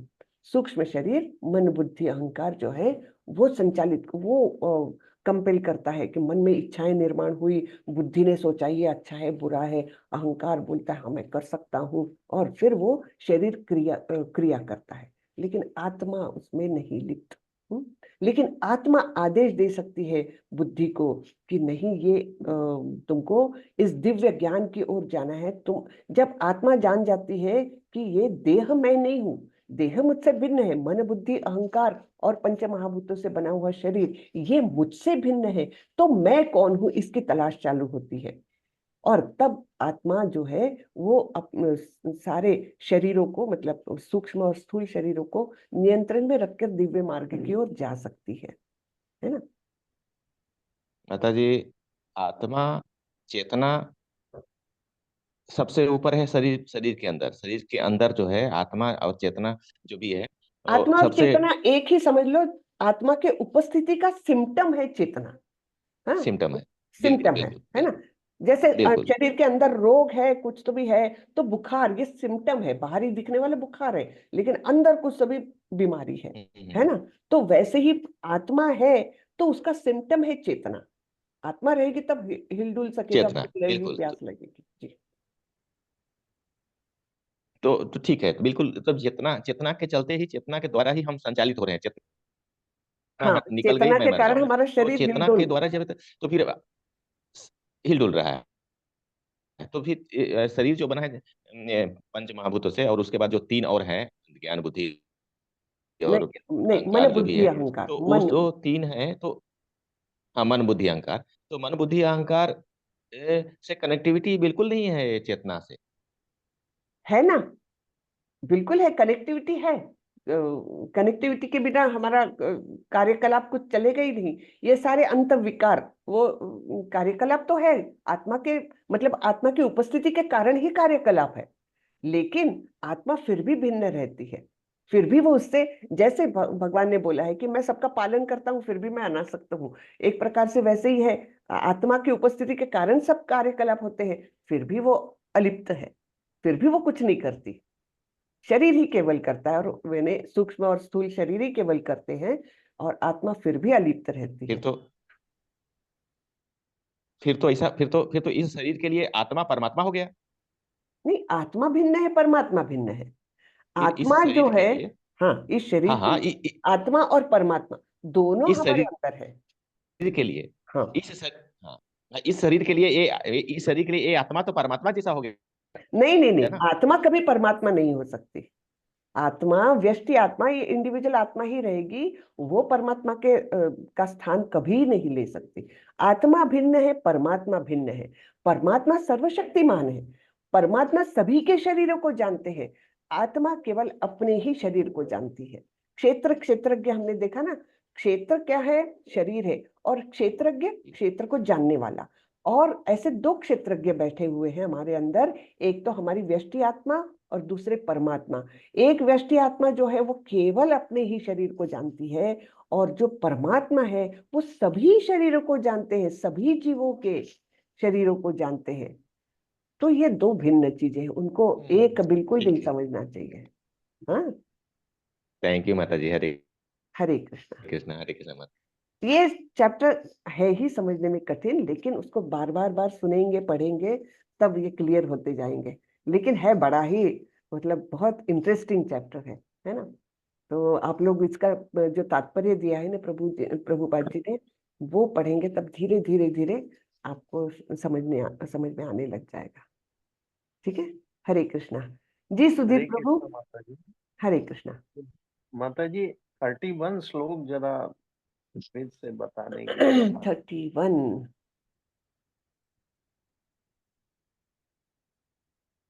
यदा भूत पृथक भावम एकस्थम अनुपश्यति तत एव च विस्तारम ब्रह्म संपद्यते तदा।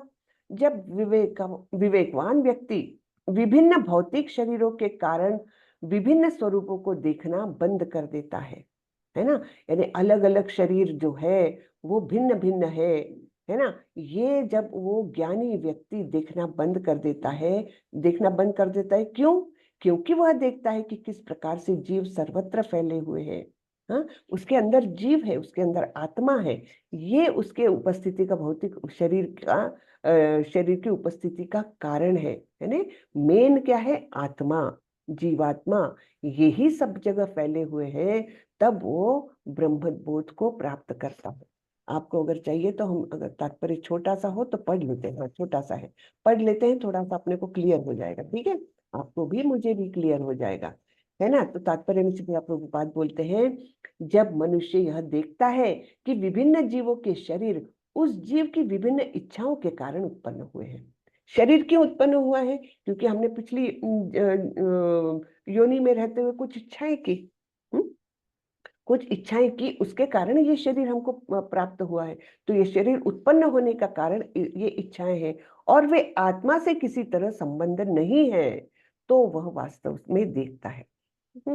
देहात्म बुद्धि के कारण हम किसी को देवता, किसी को मनुष्य, कुत्ता, बिल्ली आदि के रूप में देखते हैं। देहात्म बुद्धि के कारण, क्योंकि हम उसके केवल देह को देखते हैं, तब हम जानते हैं ये कुत्ता है, ये बिल्ली है, ये गाय है। लेकिन वास्तव में उसका अस्तित्व है केवल आत्मा के कारण, है ना। यह भौतिक दृष्टि है, वास्तविक दृष्टि नहीं है। भौतिक दृष्टि के कारण हम शरीर का भेद देख रहे हैं, लेकिन ये वास्तविक दृष्टि नहीं है। यह भौतिक भेदभाव देहात्म बुद्धि के कारण है ना। ये भौतिक हम क्यों ये कर रहे हैं, भेद कर रहे हैं उन शरीरों में? क्योंकि हम देहात्म बुद्धि से ही जुड़े हुए हैं। भौतिक शरीर के विनाश के बाद आत्मा एक रहता है। यही आत्मा भौतिक प्रकृति के संपर्क से विभिन्न प्रकार के शरीर धारण करता है। जब कोई इसे देख पाता है तो उसे आध्यात्मिक दृष्टि प्राप्त होती है। इस प्रकार जो मनुष्य पशु, ऊंच नीच आदि के भेदभाव से मुक्त हो जाता है, उसकी चेतना शुद्ध हो जाती है, और वह अपने आध्यात्मिक स्वरूप में कृष्ण भावनामृत विकसित करने में समर्थ होता है। तब वह वस्तुओं को जिस रूप में देखता है, उसे अगले श्लोक में बताया गया है। तो मेनली क्या बताया है कि जो शरीर का भेदभाव है, वो जो हम अज्ञानी लोग देखते हैं, है ना, क्योंकि हम केवल भौतिक जगत का ही देखते हैं। लेकिन जो ज्ञानी पुरुष है, जो पूर्णतः इस ज्ञान में आत्मसात कर लिया है उसने, कि अस्तित्व है एक्चुअली आत्मा का ही, ये शरीर तो केवल उसकी इच्छाओं के कारण मिला है। जैसे हम भौतिक जगत में क्यों आए? हमारी इच्छाओं के कारण, स्वामित्व जताने के लिए, जताने की इच्छा की, इसलिए भौतिक जगत में आए। भौतिक जगत में रहते हुए भी हम अलग अलग इच्छाएं करते हैं, तो हमको अलग अलग योनियां प्राप्त होती है। तो ये देह का आवरण क्यों प्राप्त होता है? इच्छाओं के कारण। लेकिन आत्मा जो है इन सबसे अलिप्त है, ये जो देखता है वो वास्तविक दृष्टि प्राप्त है, ऐसा बताया गया है। ठीक है प्रभु? हरे कृष्ण माता जी, हरे कृष्ण माता जी। सुधीर प्रभु, एक मिनट, सुधीर प्रभु ठीक है? हाँ माता जी, समभाव में देखता है जो हाँ ज्ञानी। हाँ, है ना। जैसे शुक जी मुनि, आपको कथा मालूम होगी, शुक मुनि जब जंगल की ओर भाग रहे थे, उनके पिता व्यास मुनि उनके पीछे दौड़ रहे थे, तो एक तालाब में स्त्रियां स्नान कर रही थी, लेकिन जी शुक मुनि वहां से गए तो उनको कोई फर्क नहीं पड़ा, वो वैसे ही स्नान करती रही। जैसे ही व्यास मुनि आए तो उन्होंने तुरंत लज्जा से अपने शरीर को ढांक लिया। तब व्यास मुनि ने पूछा कि मेरा जवान पुत्र अभी यहाँ से गया, तब आप लोगों को लज्जा नहीं आई, और मैं इतना बूढ़ा व्यक्ति आ रहा हूँ तब आप लोगों को लज्जा आ रही है, ऐसा क्यों? तो उन्होंने बोला, शुक मुनि तो ऐसे, उनको शरीर का भेद ही नहीं है। ये स्त्री शरीर है कि पुरुष शरीर है, उनको कोई भेद ही नहीं है, उनकी नजर से वो पता चलता है। हाँ, तो इस प्रकार से उनको शरीर में भेद नहीं है, वो कितने टॉप मोस्ट लेवल के ज्ञानी है ना, कि परमोच्च स्थान पर वो पहुंच चुके हैं। लेकिन आप तो व्यास मुनि, आप तो गृहस्थ हो, है ना, तो आपको पता है, भेद पता है, और इसलिए हमको लज्जा आई। तो ये क्या है, इस प्रकार से जो ज्ञानी है वो भौतिक शरीरों को विभिन्न स्वरूपों में देखना बंद कर देता है, उसको सब सारे आत्मा के रूप में ही दिखाई देने लग जाते हैं। ये बहुत परमोच्च स्थान है उनका। ठीक है ना प्रभु? हाँ माता जी, धन्यवाद। जी। उमा शंकर प्रभु। जी माता जी, मैं तो समझ चुका, लेकिन मैं फिर से दोबारा पूछ देता हूँ इसी सवाल का कि मुझे पुरुष का, स्त्री का, कुत्ते का, सर्प का, पेड़ पौधे का, सभी में आत्मा जो है समान है, एक जैसा है, चेंजेस नहीं है। मतलब जो भी शरीर तो है, पेड़ का है, कुत्ते का है, स्त्री या पुरुष का है, तो आत्मा सेम है, मतलब उसका कोई बनावट कोई अलग अलग नहीं है, सेम नहीं, एक जैसे है। आप बराबर बोल रहे हैं, बनावट अलग अलग नहीं, फिर भी वो भिन्न भिन्न है। ये नहीं कि सब में एक आत्मा है, ये नहीं है, ये मैं बताना चाह रही हूँ आपको। सब में नहीं, आत्मा, आत्मा अलग अलग है। वन सेकंड बताइए, हाँ आत्मा अलग अलग तो है लेकिन एक जैसा है। हाँ, एक जैसा है ना, सभी दिव्य बिल्कुल बराबर है, एक जैसा ही आत्मा है, क्योंकि हम मेरा पूछ सभी मेरा सभी पूछने का मतलब है कि मेरा पूछने का मतलब है कि पुरुष में पुरुष का आत्मा, स्त्री में स्त्री का आत्मा, ऐसा नहीं है। नहीं, एक जैसा है, वाह। आत्मा में कोई भेद नहीं है। सांप के अंदर और कुत्ते के अंदर और मनुष्य के अंदर, स्त्री पुरुष के अंदर, उसमें भेद नहीं है, आत्मा उसका स्वरूप एक जैसा है। लेकिन उनको बाहरी आवरण क्यों अलग अलग मिला? क्योंकि उन्होंने वैसी इच्छाएं की, वैसे कर्म किए, इसलिए बाहरी आवरण किसी को पुरुष का मिला है, किसी को सांप का मिला है ना। तो जी अंदर तो माता जो जी, आत्मा है वो तो भगवान का अंश है, बिल्कुल एक जैसा है। वो तब तो आवरण के कारण सब अपना अस्तित्व भूल जाते हैं, स्वरूप भूल जाते हैं अपना। तब तो हमें अलग अलग मानना ही नहीं चाहिए, हमें तो कुत्ते को, पेड़ को, स्त्री को, एग्जैक्टली पुरुष को, वही सबको तो एक बता रहे हैं, एग्जैक्टली वही बता रहे हैं यहाँ पर, कि जो ऐसे भेद नहीं देखता वही ब्रह्म बोध को प्राप्त होता है। हाँ वाह, हाँ, तो ये तो बहुत बड़ी बात है ना। बहुत बड़ी बात है, बहुत गहराई, हाँ, बहुत डीपली बात है माता जी, बिल्कुल बिल्कुल, है ना। बहुत गहराई से समझना पड़ेगा इसे। बिल्कुल, ये अध्याय सबसे क्लिष्ट है समझने के लिए। हाँ, थैंक यू तो माता जी। मैं तो बहुत छोटी वो हूँ, मैं समझा नहीं पा रही होंगी बिल्कुल भी, लेकिन ये अच्छे गुरु से समझना चाहिए। इसके बारे में लिखा भी है प्रभुपाद जी ने आखिरी में, कि ये अध्याय प्रामाणिक गुरु से समझना आवश्यक है, अंत में लिखा भी है कहीं प्रभुपाद जी ने। देखिए,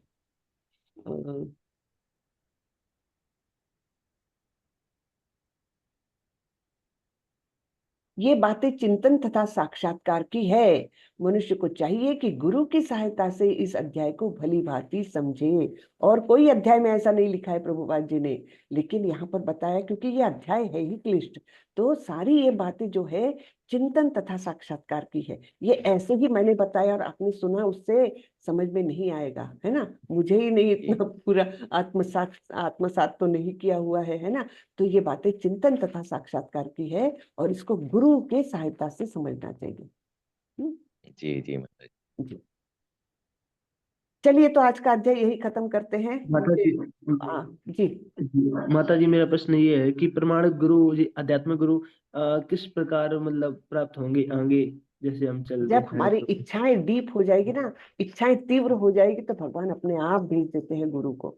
अपने आप हमारे संपर्क में आ जाते हैं गुरु, और हमको पता चलता है ये मेरे गुरु है, यही मेरे मार्गदर्शक बनेंगे जीवन के लिए। तो उसके लिए हमको हमको भी तो उतनी प्रगति करना पड़ेगा ना। जी माता तो उतनी प्रगति जब करेंगे, भगवान अपने आप वो देखते हैं, वो अपने अंदर ही बैठा है ना। क्या बोलता है, उपदृष्टा अनुमंता च भर्ता भोक्ता महेश्वर। अपने अंदर ही बैठ करके वो विटनेस भी है, साक्षी भी है, और अनुमति देने वाले भी है। अनुमति कब देंगे? जब उनको पता चलेगा कि हाँ, इस व्यक्ति की तीव्र इच्छा है आध्यात्मिक प्रगति करने की, तब वो गुरु को अपने आप भेज देते हैं। इसमें कोई दो राय नहीं है, अपने आप। माता जी, जीवन में आध्यात्मिक गुरु होना जरूरी है? बिल्कुल मतलब आवश्यक है, उसके सिवा हम नहीं प्रगति कर सकते। बिना गुरु के हम भगवान की तरफ नहीं जा सकते, जा ही नहीं सकते। वो रास्ता ही ऐसा है, बिना गुरु के नहीं जा सकते। गुरु जी माता जी। आवश्यक है, अत्यावश्यक है। हरे कृष्ण माता जी। ठीक। जी, हरे कृष्ण। जी दीपक प्रभु।